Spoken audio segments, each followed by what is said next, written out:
ահա որ դեպք տեղի ունեցավ, նույն Փարաքարի դեպքերը, Փարաքար խոշորացված համայնքի ղեկավարի սպանության դեպքը։ Առաջին հարցն է նա,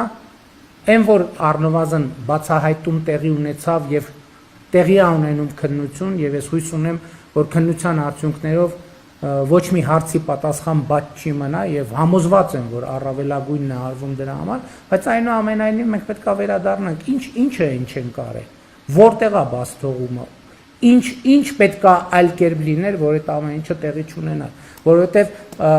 ընդհանրապես Հայաստանում հանցավորության մակարդակը այդ շատ լուրջ խնդիր է, առավել եւս բռնությամբ կատարված հանցագործությունները ամեն կրակոց, ամեն քաղաքացի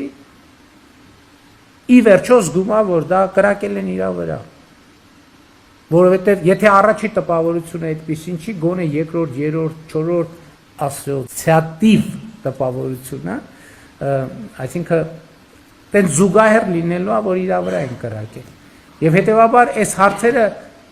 շատ կարևոր են, որ նաև իրավապահ համակարգը կարողանա վերլուծել։